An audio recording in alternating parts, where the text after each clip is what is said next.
Hello dear students, this video is for TY BCom students. इस video में हम लोग डिस्कस करने वाले TY BCom semester 5 2019 direct tax question paper का ऑब्जेक्टिव्स। तो इसके पहले 2018 का वीडियो भी बनाया, वो वीडियो भी देख लें। So let's begin. सबसे पहले आप लोग देख सकते हो, डैश इज लायबल टू पे income tax on is income received in India. तो कौन है लायबल? तो इसका आंसर आएगा, यहाँ पे देखो, resident, non resident, both resident and non resident. तो इसका आंसर आएगा both resident and non resident. ठीक है, चाहे आप रेसिडेंट हो या फिर नॉन रेसिडेंट हो, RNOR, RBNOR, NR कोई भी हो, बट इंडिया में इनकम मिला सो इट इज 100% टैक्सेबल। सो ये स्कोप ऑफ इनकम चैप्टर आपको पता होगा, उससे रिलेटेड है। ठीक है, as per section 24 standard deduction allowable on let out house property. LOP के ऊपर अभी पिछला 2018 का वीडियो देखा रहेगा तो याद होगा कितना बोला था मैंने, 30% of NAV। So 30% of NAV is the right answer. उसके बाद अगला देख सकते हो आप लोग, commuted pension received by government employ. पिछले लेक्चर में, वीडियो में अनकम्यूटेड था, मंथली। कम्यूटेड का मतलब क्या होता है? लमसम। अगर आपको बहुत बड़ा अमाउंट एक साथ निकालना है, विड्रॉ करना है, it is called as lump sum. तो ऐसा अमाउंट पेंशन का आपने विड्रॉ किया और आप गवर्नमेंट एम्प्लॉय हो, it is 100% exempted from tax.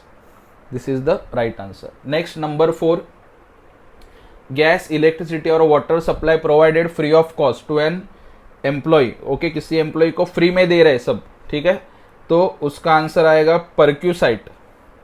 उसको बोलते हैं पर्क्स या फिर perquisite taxable in case of specified employees. Additional benefit मिलता है वो। Municipal tax is deducted from, municipal tax किस में से डिडक्ट करोगे? It is deducted from gross annual value. Format याद रहेगा तो आंसर आप लोग लिख सकते हो। ग्रॉस एनुअल वैल्यू, उसमें से लेस होता है म्यूनिसिपल टैक्स, तो आपको मिलता है net annual value.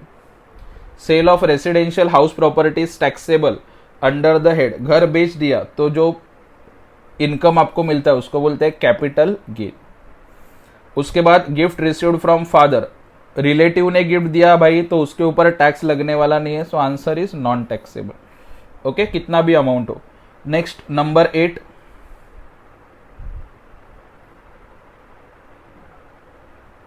Gratuity received by government employ is dash. Government employ को ग्रेचुइटी मिला, गवर्नमेंट एम्प्लॉय को टैक्स लगने वाला नहीं है, सो एग्जेम्प्ट फ्रॉम टैक्स। ठीक है, आफ्टर रिटायरमेंट वगैरह ऐसा कुछ मेंशन नहीं किया है, तो हम लोग आफ्टर रिटायरमेंट ही समझेंगे। ड्यूरिंग जॉब मिलता है तो सबको टैक्सेबल है, आफ्टर रिटायरमेंट मिला तो गवर्नमेंट एम्प्लॉय तो एग्जेम्प्ट, प्राइवेट एम्प्लॉय तो टैक्सेबल है, उसका भी कैलकुलेशन आपको पता होगा। सो ये आज डिस्कस कर लिया, आगे का भी डिस्कस कर देते।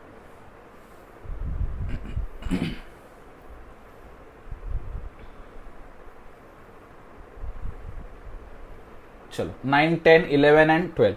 Indian citizen leaving India for employment is considered as resident in India in any previous year if he stays in India for minimum 182 days.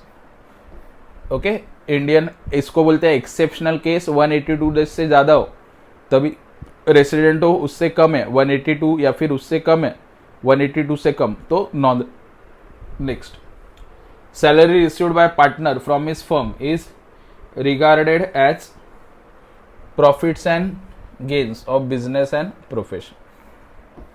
Partnership firm है ना, उससे जो इनकम मिलता है वो प्रॉफिट है भाई। If a residential house property is held for more than, कितने मंथ्स के लिए हेल्ड करोगे? Is consider as long term capital asset. तो इसका आंसर आएगा 24 मंथ्स। 24 महीने मतलब 2 साल से ज्यादा है तो लॉन्ग टर्म में जाता है। Next, deduction under section 80C is allowed to the maximum of 1,50,000। Deduction का पहला ही सेक्शन है 80C, 1,50,000 तक डिडक्शन मिल जाएगा। ठीक है, ये हो गया MCQ डिस्कस। क्विकली नीचे का ट्रू और फॉल्स भी देख लेते हैं without wasting time. Number 1, income received from smuggling activity is income as per income tax act, so this is true. ठीक है, next, Avon private limited is a partnership firm under the income tax act. अभी उसका नाम ही private limited है, मतलब ये company है, so it's not a partnership firm, तो दिस इज फॉल्स। ठीक है, पार्टनरशिप फर्म नहीं है, क्या है ये? Company. Next, examination fees received by professor of university of which he is an employ is taxable as salary. University में काम कर रहा है तो वहां से उसको एग्जामिनेशन का फीस मिला, पेपर चेक करने का, पेपर बनाने का, so that is taxable as salary. True. Entertainment allowance received by government employ is fully taxable. Answer is false, because entertainment allowance का डिडक्शन मिलता है गवर्नमेंट एम्प्लॉय को अंडर सेक्शन 16, शायद याद होगा तो स्टैंडर्ड डिडक्शन होता है 50,000 का, प्रोफेशन टैक्स डिडक्शन मिलता है, और एंटरटेनमेंट अलाउंस किसको मिलता है? Only government employ. आगे बढ़ते हैं। Municipal taxes paid by tenant is allowed as deduction from income from house property, so this is false. Because भाई पे किसने किया? टेनेंट ने, मतलब जो भाड़े पे रह रहा है आपके घर में, उसने अगर ये म्युनिसिपल टैक्स पे किया तो उसका कुछ फायदा ओनर को होना नहीं चाहिए, ठीक है? तो ये आप लोग कंसिडर नहीं करोगे, ये अलाउड लिखा है ना, यहाँ पे नॉट अलाउड आएगा, ठीक है? That's why it is false. चलो आगे बढ़ते हैं।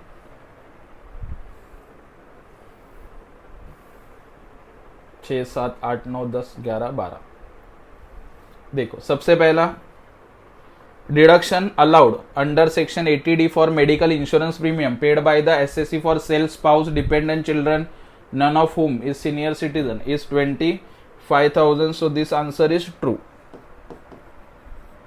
कोई सीनियर सिटीजन नहीं है ना, सीनियर सिटीजन हुआ तो 50,000 मिल जाता है, ठीक है? नॉर्मल है तो 25,000 मेडिकल इंश्योरेंस से related. But depreciation is allowed as deduction only when it is claimed as per income tax act, so this is also true. Remuneration received by member of parliament is taxed as income under the head income from salary। ये देखो repeat हो रहा है question, पिछले 2018 में भी आया था। फॉल्स, बिकॉज टैक्स नहीं लगता। Past profit which was earn outside India by non resident but brought in India is current year is taxable in India in current year, so this is false. इसको हम लोग consider नहीं करते। Taxable बोला है ना, तो टैक्सेबल नहीं आएगा, so this is false. Agriculture income derive from cultivation of land in India is exempt from tax, so this is true. क्योंकि इंडिया का कोई भी एग्रीकल्चर इनकम है तो उसके ऊपर टैक्स लगने वाला नहीं है, सो दिस इज ट्रू।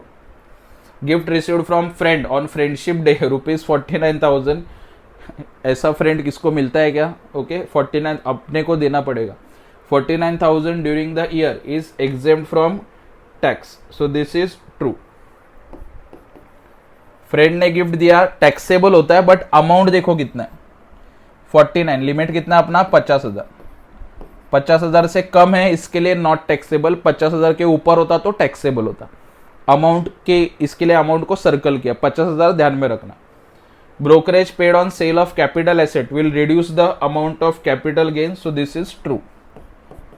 अगर आपको कैपिटल गेन का फॉर्मेट याद है तो ब्रोकरेज हम लोग माइनस करते हैं, उसके वजह से कैपिटल गेन का अमाउंट कम हो जाता है, तो दिस इज ट्रू। तो ये हम लोगों ने डिस्कस किया 2019 के direct tax TYBCom question paper का ऑब्जेक्टिव्स। ओके, 18 का बना चुका हूँ वीडियो, 19 का भी देख लिया आप लोगों ने, आगे 22 का और 23 का भी वीडियो बनाने वाला हूँ, वो भी देखना, अपने फ्रेंड्स के साथ ये वीडियो शेयर करना, and all the very best.